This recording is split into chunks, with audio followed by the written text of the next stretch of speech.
kuna mambo mengi ambayo unatakiwa uyafanye kama walivyofanya waliopita na Mtume sallam, ili upate kuwa na utulivu wa moyo na akili. Na hamna utulivu utakaopata isipokuwa Allah subhanahu wa ta'ala kwa ushahidi wa Qur'an. Allah subhanahu wa ta'ala sema walladhi anzala as-sakinata fi qulubi al-mu'minina liyazdadu imanan ma'a imanihim. Allah yeye ndo aloteremsha utulivu, ile tranquility fi qulubi al-mu'minina, katika nyoyo za waumini, liyazdadu imanan ma'a imanihim, ili wazidi imani pamoja na imani walizokuwa nazo. Kwamba tayari ushafika na matatizo, tayari una msongo wa mawazo, tayari una hofu na huzuni, lakini Allah peke yake ndiye anaweza kuteremsha utulivu. Na katika njia moja, katika njia ya kwanza ni dhikrullah. Dhikrullah, kumkumbuka Allah subhanahu wa ta'ala.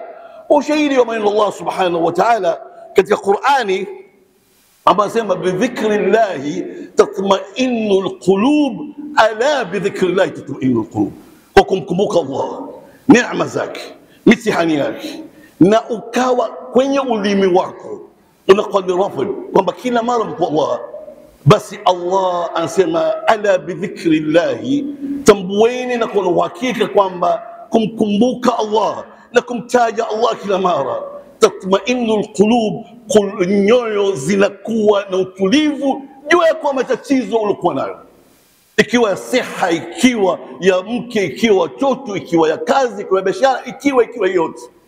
Moja katika njia ni ulimi wako usiache kumdhukuru Allah, istighfar, kumsalia Mtume, kumsabih Allah kwa mara zote ambazo wewe unaweza kuzifanya. Ni katika ibada ambayo rahisi sana, lakini ni muhimu sana katika mambo mengi katika kukuisha imani yako na kuleta utulivu. Ibada ambayo unateremka kwa ulimi wako, ibada ambayo si lazima uwe na udhu, ibada ambayo si lazima mwanamke asiwe na haidhi au janaba.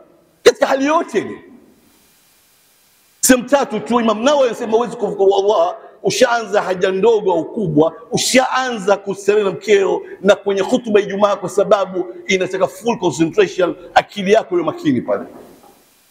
Imam Saadi katika maneno yake anasema kwamba yunzalu, anasema inateremka dhikrullahi, dhikri ya Allah, kumkumbuka Allah kila mara, yunzalu sakina, inateremsha sakina, ma la yujad fil mal wa mansab, inateremsha utulivu ambacho utulivu wenyewe hupati hata uwe na mali nyingi au unacho gani. Imam Saadi anasema kumkumbuka Allah, dhikrullah, yunzilu sakina, inateremsha utulivu, tranquility, hata kama una matatizo. Sababu matatizo lazima utapata, sote kila mmoja na mtihani. La tublawunna fi amwalikum anfusikum, Allah anaapa na kisha kwamba mtapo mitihani katika mali zenu, lazima, lakini angalau uweze kuyakabili katika hali ya utulivu. Mmoja katika hiyo ni kumdhukuru Allah subhanahu wa ta'ala sana.